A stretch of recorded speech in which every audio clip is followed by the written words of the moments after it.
Okay, and we are recording. Hey, everyone. Hey, everyone. Well, I'm not going to introduce myself because I don't need no introduction because today I have the pleasure, the utmost pleasure of interviewing Miss Gail Campbell.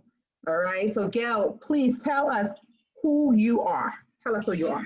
Hey everybody, hey everybody, hey everybody. First, thank you, sister, for even having me on your platform. You know, I'm a great admirer of you. And we connected via social media, and we've always felt like a sister thing between us. And I'm just thankful for everything that you have, all the support that you've given me. So thanks so much to you. But hey everybody, I'm Gail Campbell. I'm a recording artist and a bunch of other things. And I'm just happy to be here with y'all today. All right, we're going to get into it. All right, Gail. Okay, Gail, I first fell in love with you like about 4 or 5 years ago. I saw you on this clip with you singing at this Afro punk type of festival, I think it was. I think it was a hair festival. And that clip went viral. I didn't even know you then. I just saw that clip and I just started sharing it all across my social media platforms. I was like, this girl is dope. So then when I finally got to interact with you on Facebook, I mean, that was just a tidbit of how dope you are. You're just an extraordinary woman. I just had to say that, okay? Oh, thank you so much. Thank you so much. I want to tell you how you got on my radar, sister. Okay. I'm a big fan of Dr. Boyce Watkins. Yes, that's my boo. Yes. And I was watching him of one of his videos, and he mentioned you. Yeah. And I was like, wow, it's like this the kind of sister, I like to glean from. I like, and that's how I stumbled upon you. That's amazing. Thank you. Thank you. Yeah, yes. Yeah. For those of you who don't know, I am Dr. Boyce Watkins, insurance agent. Okay. They're like, how do you know him? Now, I didn't know that. Yeah, I did not know that. I just knew that you were a writer. In addition to and he talked about your mind and your views. Yes. Yeah. I appreciate that so much. You have no idea. Wow. Thank you. Yep. Yeah. So, Gail, I needed to interview today because people just need to know who you are, okay? In addition to just your artistry, the woman that you are, you just do some crazy and amazing things, okay? So when I say crazy, when I saw you do that pop-up concert out there in the winter,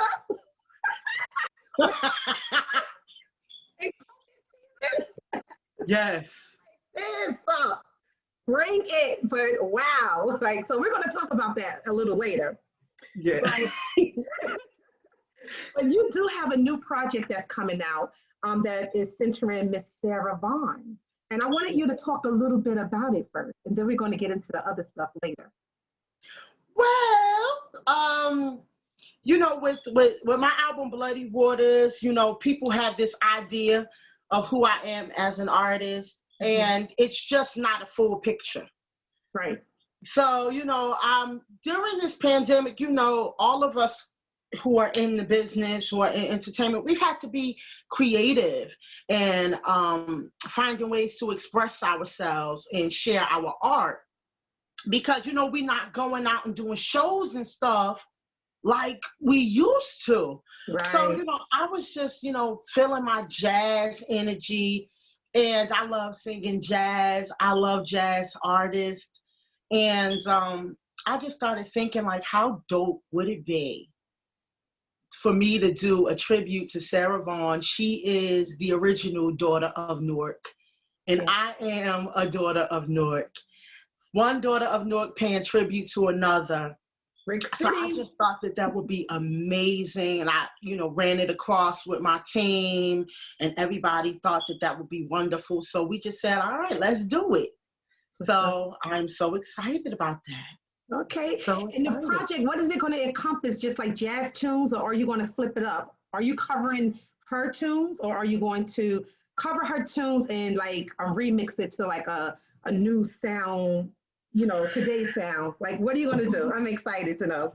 I thought about that. I did think about, you know, am I going to put like a new spin? But what I've decided to do was to kind of stay true to the era of jazz that she was a part of. And I want to stay true to that essence. Mm-hmm. I want to bring that spirit into the project. So for that reason, I'm going to kind of stay in a more traditional and sing in a more traditional and use traditional jazz instruments and tracks and stuff like that. That's amazing. And it's so good because it's like you're introducing the younger people, the younger generation to the older generation, to our ancestors, basically. Yeah, yeah. You know, and that's something they don't know where music come from. Well, some of them Yeah. don't, you know. So this is a great way to bring the old into the new. Yes, exactly. And especially, you know, just to, you know, especially people who are from New Jersey, you know, we need to understand who this woman is and, you know, what she did. You know, it's almost a miracle when you're able to bust out of the kind of environment that we come from, because it has so many traps. You know, it has so many traps by white supremacy to get, you know, people caught up. So when one of us have been able to go and travel around the world and become well-renowned and work with the greats and do these amazing things, we need to really give them their due and give them their flowers. And, you know, I'm just so happy to be, you know, the one to do that for her. And I was so happy and felt so blessed when the Vaughan family started to reach out and tell me how wonderful they thought it was and how they're happy that I'm doing this. And they are in full support. So that, like, does it get any better? No, it does not. Like, that is amazing.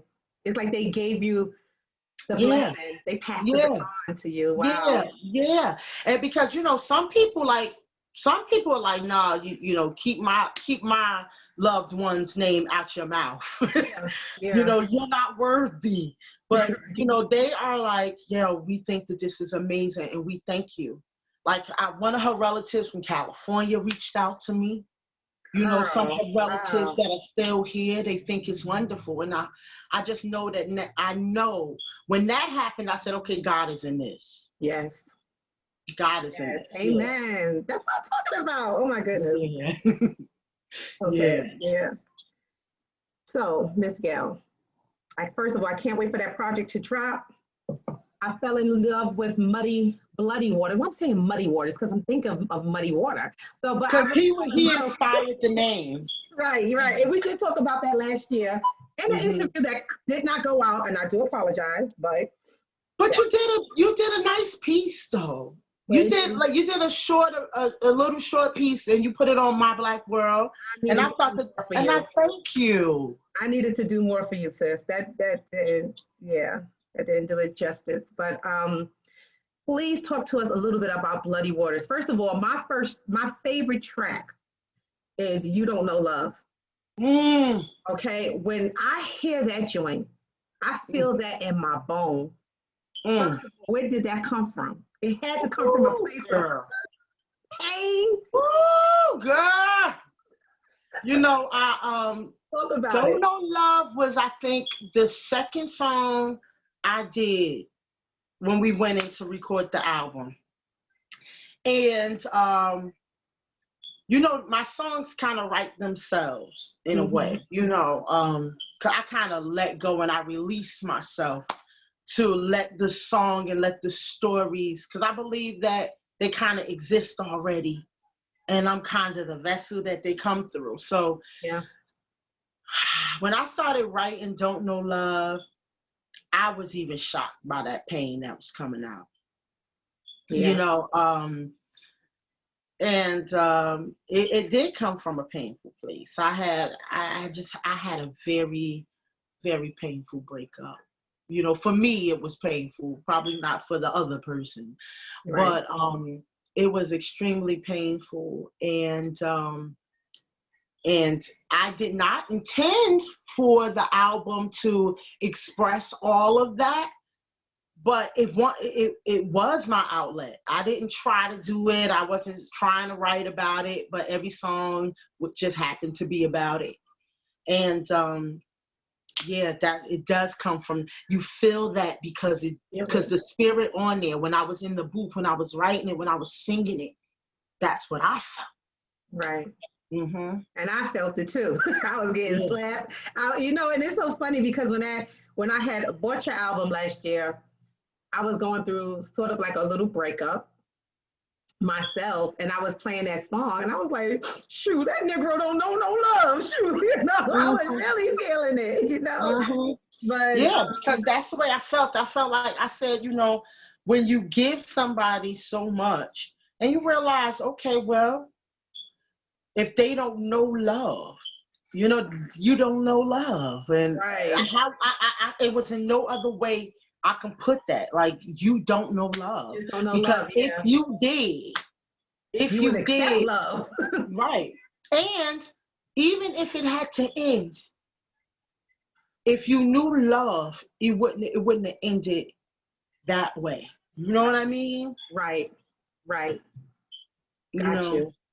Yeah, I'm of the belief when people don't accept love, when they can't receive it, it's because they just don't love themselves. So they don't know love, you know? Right. Don't know it. So, yep. Anywho, boo. People, please go cop that album. And we're going to put down in the link below where you can find her album. It is so freaking amazing. Amazing. And it's still going on. It's still popping and locking. So please go cop that album. Yeah, Bloody Waters haven't even touched the surface. Like, we're working on a new album now, but we haven't you know, we don't have a machine behind us. We're independent.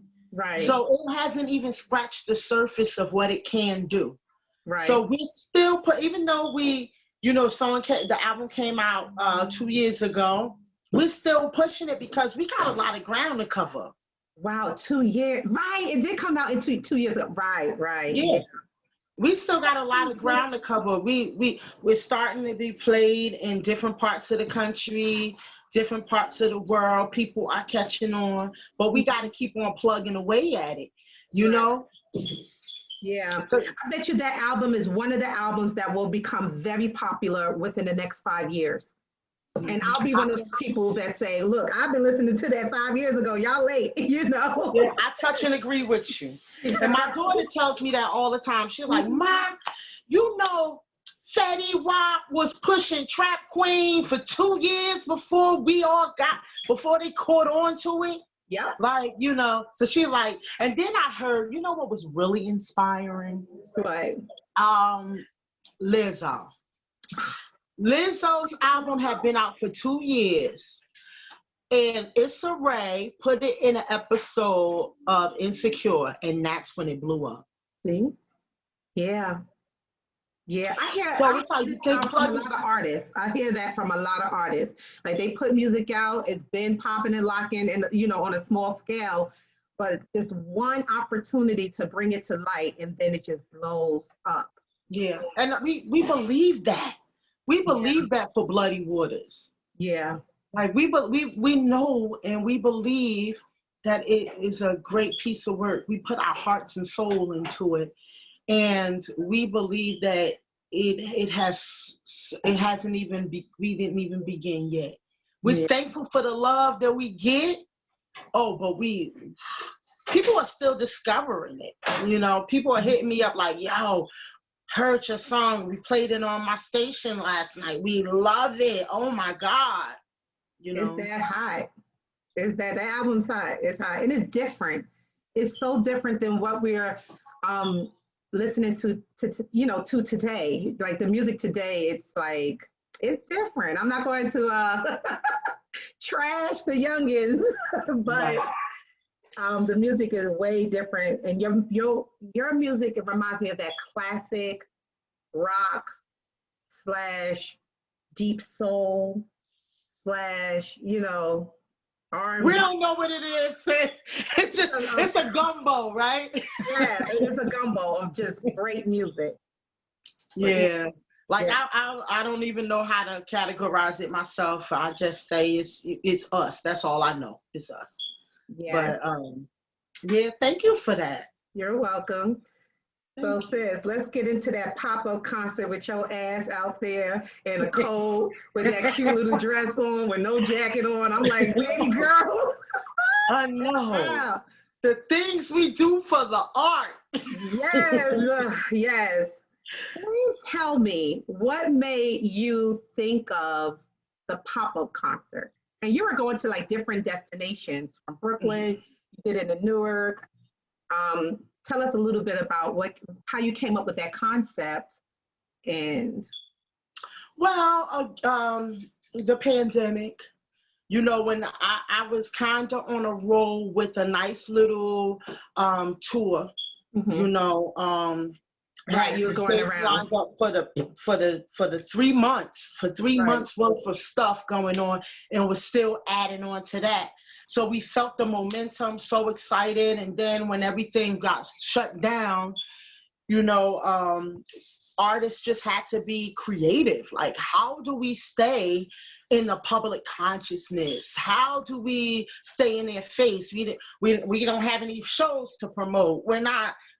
So, you know, we just had to be creative. And one day, my husband and Stanley Ipkiss, we all were here, we were talking.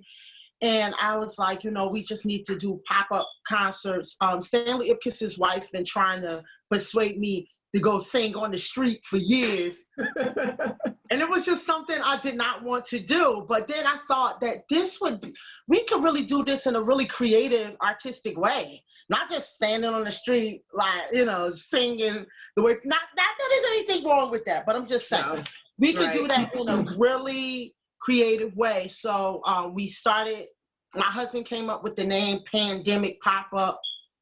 And I was like, okay, yeah, we're going to do this. And I spoke to Armando out there, Diaz, who is the art photographer who shot it and who shoots a lot of my stuff. Talked to him about it. We was like, yeah, let's do this. And we did have Brooklyn, had to cancel Brooklyn because of the weather. And then we decided to do downtown Newark. And it's funny because my husband was like, you're not going to be able to just stand in the middle of Broughton Market. That's not going, they're going to shut you down. And I was like, no, babe, they're not. That's right. I said, they're not going to. Watch and see. And we did it. And he was standing over there like, this woman is crazy. It's amazing. But yeah, it was beautiful. Armando Diaz did a wonderful job. The police actually stood there and watched the whole thing. And as long as we didn't disrupt traffic, we knew the time to go out in the street and when to move out of the street. Yeah. But as long as we didn't disturb the traffic, they just let us do our thing. And it probably was helpful that it was Arts Week in Newark. So maybe they were like, maybe this is part of Art Week. Right. So, but we just took advantage of that and just went out and did it. And it was amazing. It was amazing. And yeah, went all around the world, and people, you know, people in France and Spain and everything, they was reposting it. So it was very innovative. I do see a lot of artists you know, copying you. I predict that they will copy that in the future because it was very innovative. Yeah. Yeah. We, you know, it happens. Yeah. Oh, well. We know Miss Gail Campbell was the first, boo-boo. Right. It's part of being an innovator. Exactly. Yes. So, let's talk about music today. And as I said, music is very different today. Sometimes it scares me, right? Yeah. But then I hear like a song from the artist Her and some other people, and then I kind of I kind of feel better, you know. Hmm. Where do you, as an artist, think music is going to go tomorrow? Where do you think it's going to go in the future? I just don't know. I think that it'll probably go a little further into the darkness, and then people will have enough of it, and then it'll start to come back up with more creativity and originality. What bothers me, I watch these artists of today, and I'm so impressed at what they're able to do using social media, um, and all of those things. So my hat goes off to them for that.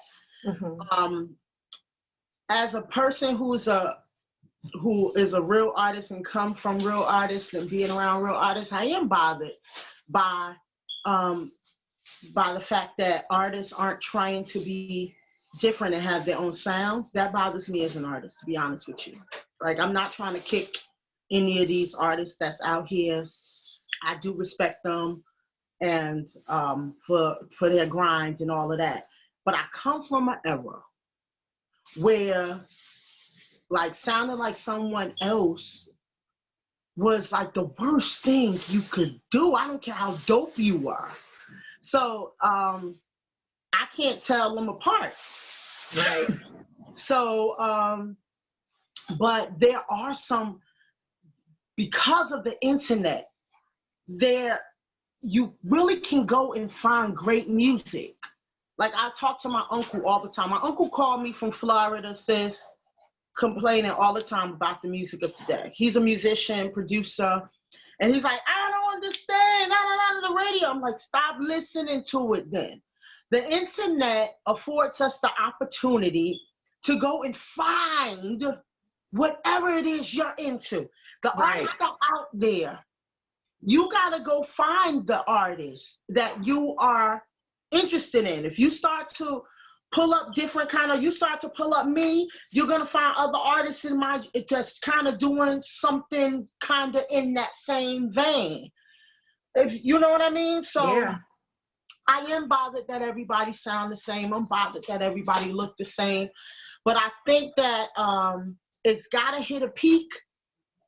It's got to hit a peak, and people got to be like, yo, I'm trying to do something different now, and I want to look like myself, and I want to sound like myself.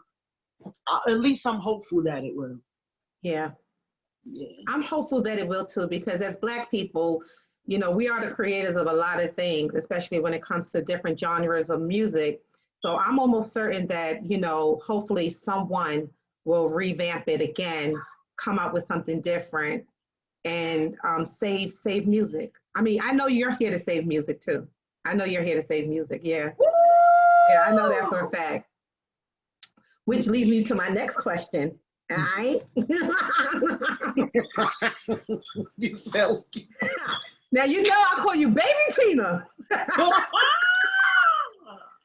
Baby Tina. And the reason why, y'all, because she reminds me so much of Tina Turner.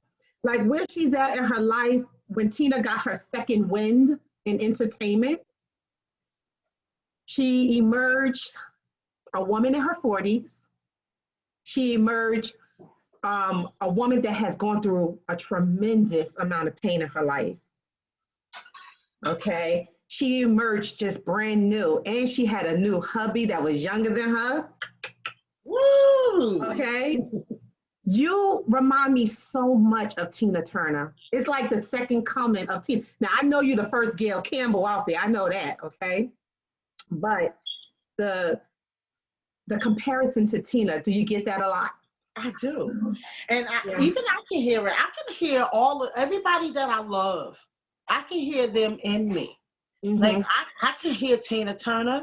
I can hear Janis Joplin. I can hear Mahalia Jackson. I can hear Ella Fitzgerald. I can hear Aretha Franklin. I hear them in me. These are the things. These are the musics that I grew up with my mother playing. These are not particularly my era. Tina, yeah, but not particularly my era. But my mother played this. My mother. I grew up in a house where there's music was always on. Right. So my mother is a music aficionado, and you know, she played music, and it became a part of me. Mm-hmm. So I can definitely hear all of them, but I know that my voice, my tone, I think when people started to tell me that I sound like Tina Turner, then I really started to hear the similarities. And it really inspired me because my voice is so different. It has a raspy sound and all of that. I went through stages where I didn't think, I questioned whether I really had a good voice. Yeah. You know, I questioned it because the people who, I would watch people go crazy over a certain sound. And because I didn't sound like that, I would question, like, well, am I a good singer or not?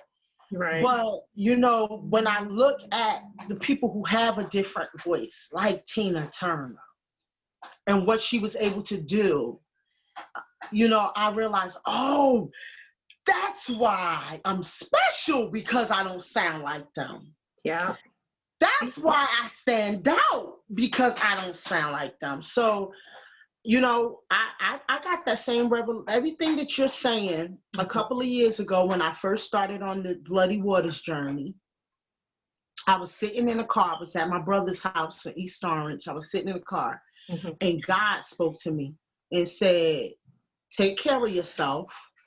This is what he said. He said, take care of yourself, because you're going to need your energy, because I'm going to do for you what I did for Tina Turner. And the reason why I'm doing it for you is because I want to use you to show people what I can do. I don't care about what the industry says. I don't care about what the statistics say. This is how I show myself mighty. He said, and he said to me, he said, look at the similarities. He said, she was in her 40s and came back out and became the biggest female Black rock star in the history of the world. Yes. He said, look at it. He said, you don't see the difference? And I did. I started to see, like, what's happening to me right now does not happen to people. That's how I know that God, like, you don't come out as a new artist doing the things that I'm doing on, you know, and getting the response. Right. So I know, and she dared to be different. When everybody was telling her she had to do something else, she knew she wanted to rock out. Right. She didn't want to do the traditional jazz and the R&B. She wanted to be a rocker, and she said that. I read her autobiography. I'm such a Tina fan. Yeah. She said, I want to rock out. Right. And she did. She did. And she did it for 40 years. 40 years after she reemerged. After she reemerged. Right. Woo! Oh, that was amazing. That was amazing. Yep. I trust God for the same kind of journey. Yes. And you will. You'll have that's the kind of faith and that I have right now. Yes. Yeah. Mm-hmm. So, my dear, your little fresh ass got married recently. I did. So, you know, as you said, no questions off limb. We're going to talk about chops to sing. Yes, I did. Tell me about that remarkable young man you done married. Tell me a little shine about him. Well, you know, like, if anybody has been following me, they know that Chops kind of always been there as my brother. And when I tell you as my brother, I really mean it. Because when we got married, everybody was like, I knew I saw something. I'm like, no, we really just was cool like this.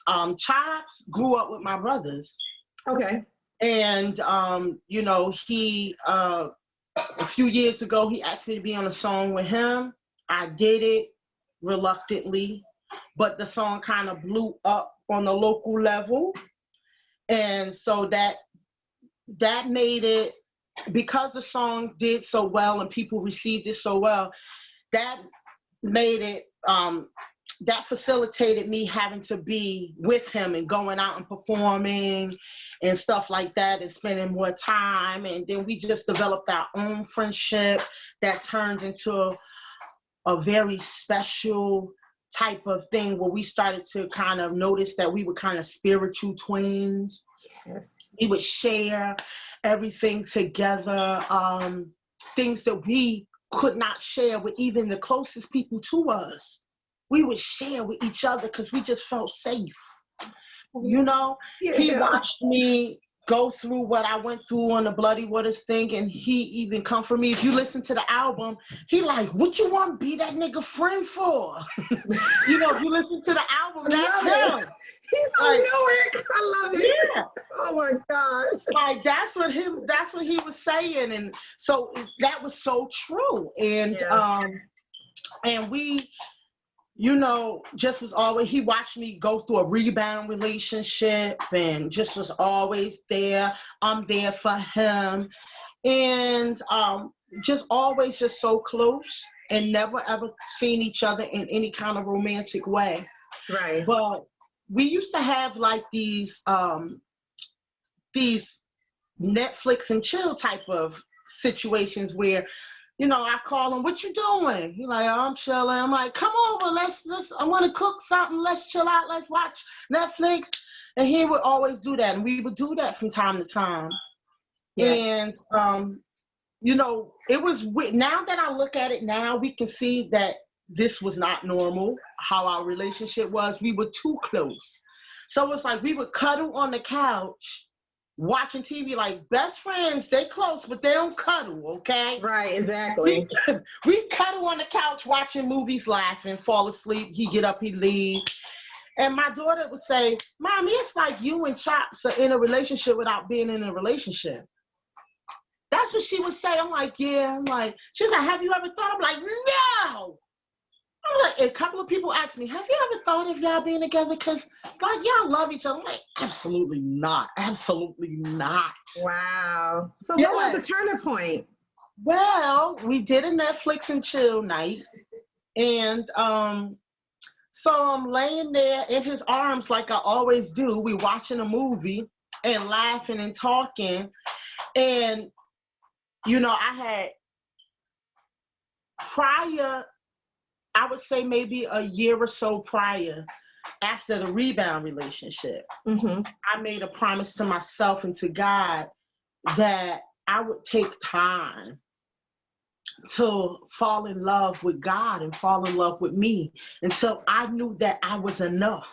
Oh my that gosh. I didn't need a relationship.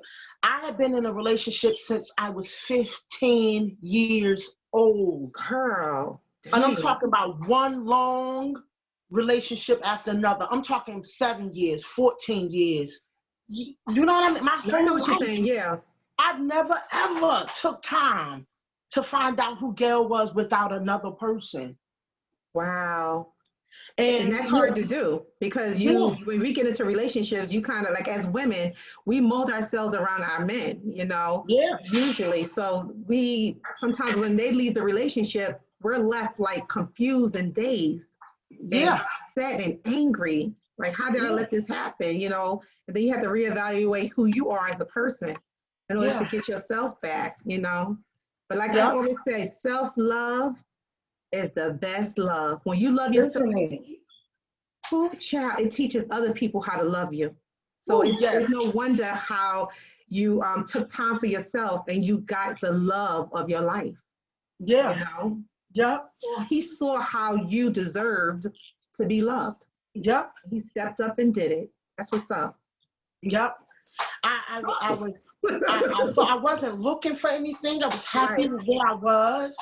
Yeah. And we Netflix and we chilling and I'm watching TV and everything. And all of a sudden God said to me, and this is, you know, hadn't been touched in over a year. Haven't been on a date, nothing, you know, and was content and happy and loved our friendship and the friendships that I had. You know, if I felt like I needed the male energy, if I felt like I needed male love, I was able to look around at my crew and that I had that in them. Right. You know what I mean? So I was good. But what happened was, I'm sorry. That's okay. What happened was I lay in there in his arms, and God said to me, with who else do you feel this safe? And I said to myself, nobody. He said, with who else do you feel love you like this other than your brothers? And I said, nobody. And he said, this is him, Gail. Oh my gosh. Because I told God, like, after I had made some strong decisions in my life where I was tired of doing the same thing, expecting different results, I said to God, I said, I want to marry my best friend. Not connecting that I had a male best friend. I wasn't, because we didn't look at each other in that kind of way. So Right. I'm thinking, okay, God is going to bring somebody in my life and we're going to start dating and we're going to become best friends and get married. No, God really took a best friend and then brought the love romantic into it. I was thinking it would be first the attraction, because that's what we do. Right. We see somebody, we're attracted, we start going on dates and da-da-da-da-da. No, God really took my best friend and said, the love is there, the respect is there, the devotion and loyalty is there. Don't worry about the romantic part. I'm going to bring that to y'all. Yeah. And that's what he did. And when I said, okay, we decided to love each other, when I tell you at that moment, God kind of opened both of our eyes when now we were able to see each other like a man and a woman. Right.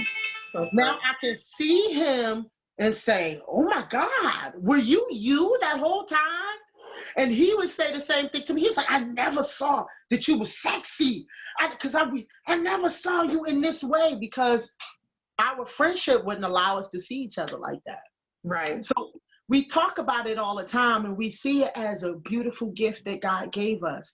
But God wanted us to first know that our love for each other was enough without that. And then he gave us that. Right. That is beautiful. That is beautiful. It's almost like we date the wrong way. That's why we end up with the wrong results. Girl, Yeah. that's so deep right there. Yeah. We got to really get together and have to talk about that part. Let's do that. I think we should have a part 2 where we talk about that. Yes. Because that is very, very serious. It is. Women and men got to understand that. We've been doing everything the wrong way. Yeah. And we always have the wrong results as a result. Yes. Yeah. Yeah. All right, boo. So we talked about that new marriage, new man. Now, this is another thing. Woman to woman. Career. Motherhood. Working. Where's the balance? Because I see you, and I know that you work outside of your singing career. And then I know sometimes you be like in the studio 2 o'clock in the morning, and then your ass is in class the next day teaching kids. So where do you find the strength? Where do you find the balance? I don't know. And I guess I know it's God. And sometimes if I sit down and I think about how I'm going to do it, I get overwhelmed. So I don't. You just do it. I just do the best I can. I just do the best I can. And I trust God to give me the strength. Because not only do I have a real job, I have 1.5. And not only do I have 1.5 jobs, but I also have this album. My producer and my fan base is dependent on me to do the best work I can.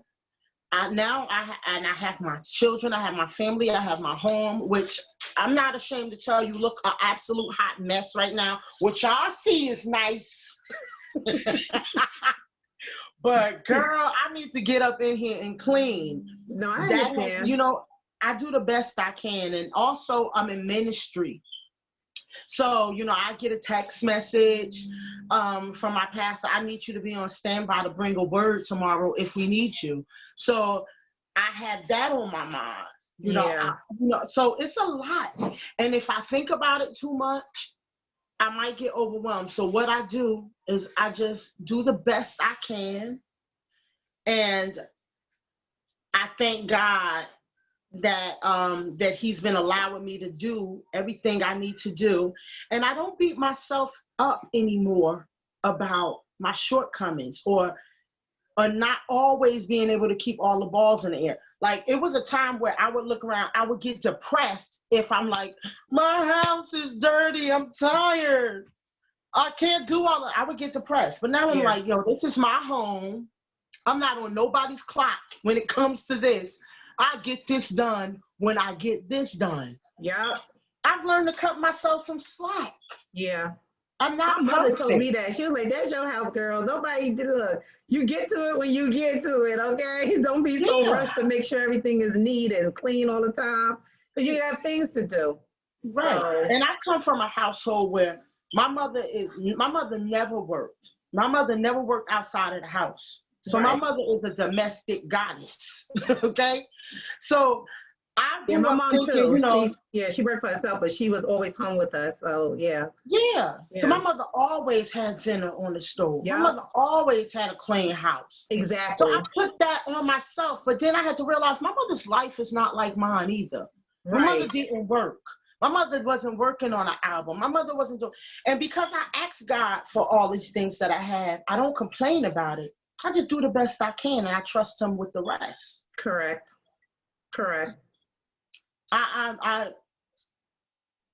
Nope. And I thank God that I have a husband that don't put that kind of pressure on me, because I have been in past relationships where they did make me feel bad that we ate out every night that week.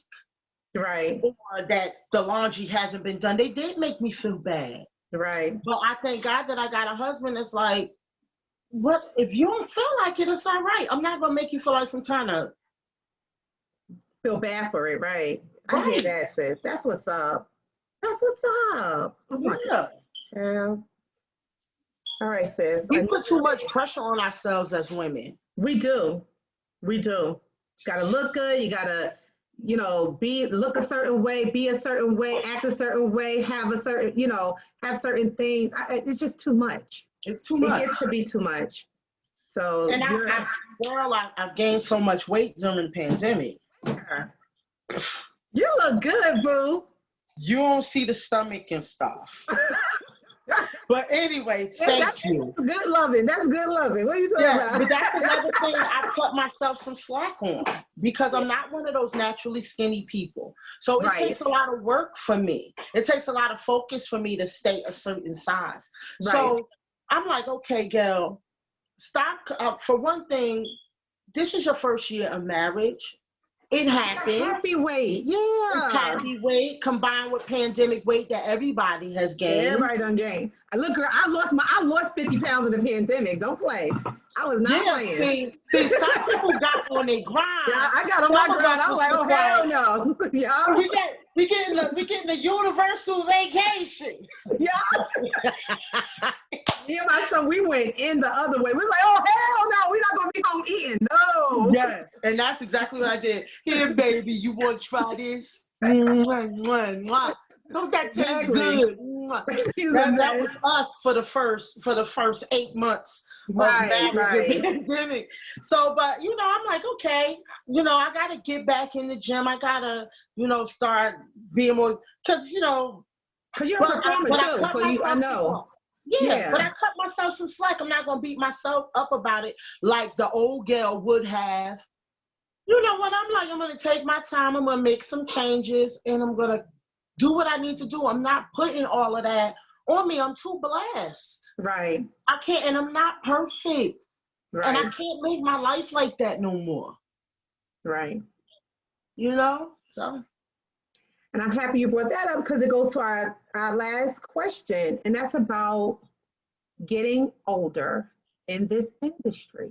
Yes. Because you said the old Gail would not have done that, but I'm pretty sure now the more mature Gail the one who Right. has evolved, will, you know, you're treating yourself a lot better. Yes.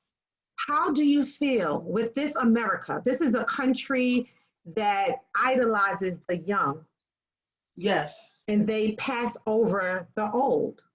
Mm-hmm. But what I'm happy about is social media now is illuminating the older people now from Right. all different, like from your, you know, 40s, 50s, 60s, and 70s. They put in a good light around older people.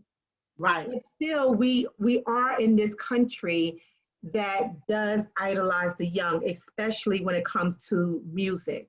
How do you feel about being placed in this, just this sphere of getting older? What I feel is, like you said, the internet.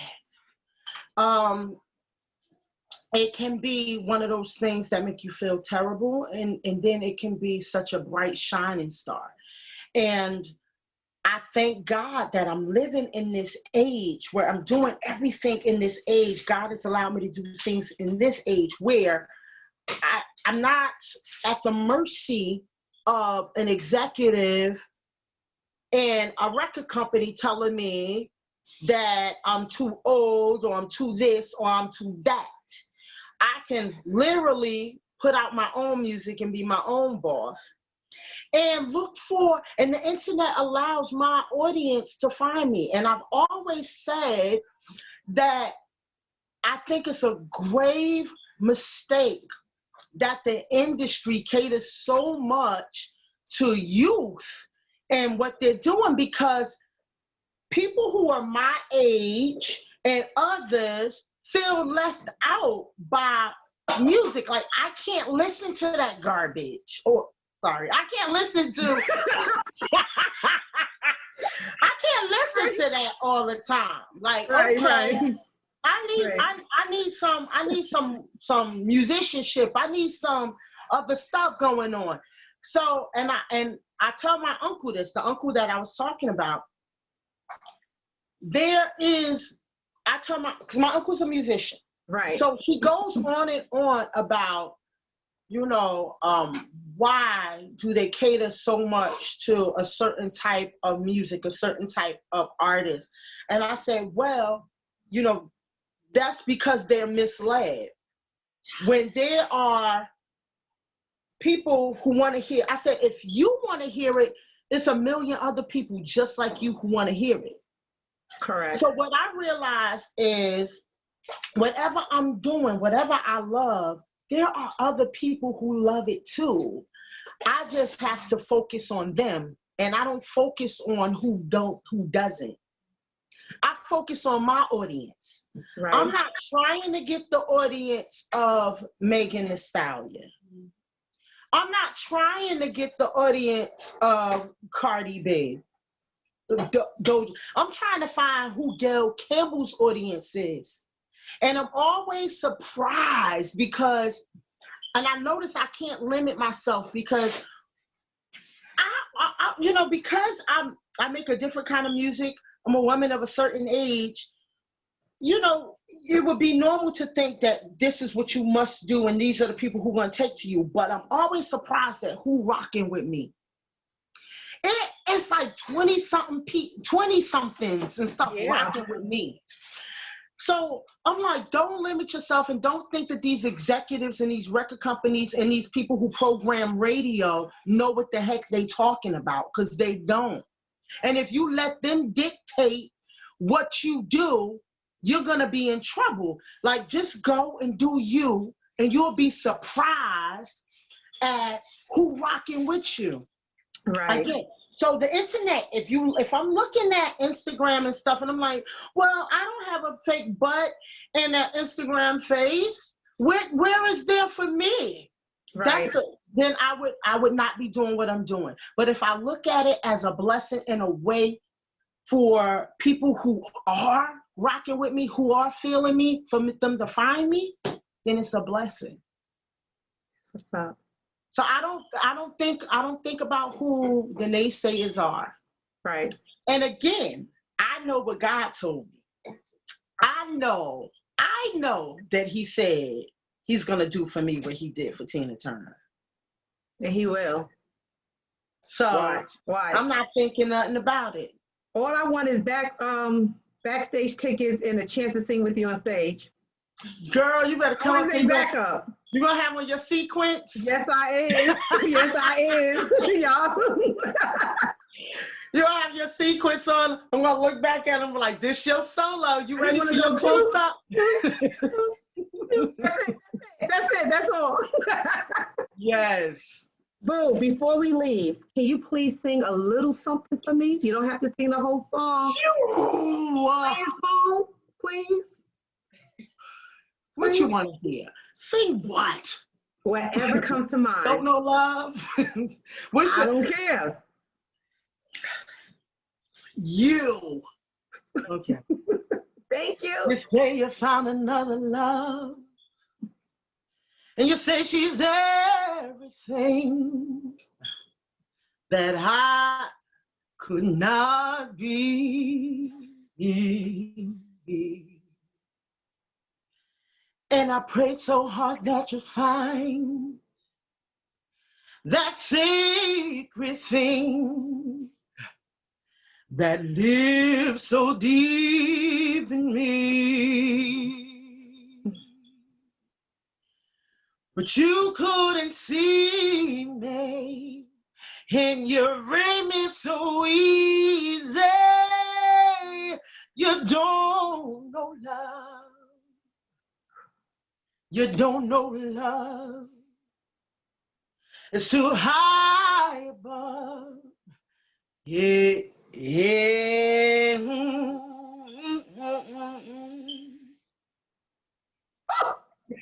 That was Chitterling's collard greens, fried chicken, cheese, candy yams, stuffing. Oh my God! Okay, y'all. Soul food dinner. we need the meat sitting on the poach. Sausage, yeah, exactly. Thank you for that. That was beautiful. Thank you. This was so good. I love you, Yolanda. I just need to tell you that. And I just want you to know I'm supportive of everything that you're doing. You are a wonderful Black woman who is a great role model, being an entrepreneur and a businesswoman, doing your thing. Thank you. And I'm just excited about the things that you're about to experience too. Yeah. And I'm glad to call you my friend and watch you do these things. Likewise, sis. I know you just spoke at the conference. Yes, I did. Yeah. Yes. So congratulations for that. Thank you. Yes. Thank you. Well, look, we here for you, boo. We here for you, so stop. I know, but listen. We got all this melanin in here. We might as well celebrate all of it. Yes, baby girl. Yes, for sure. Yes.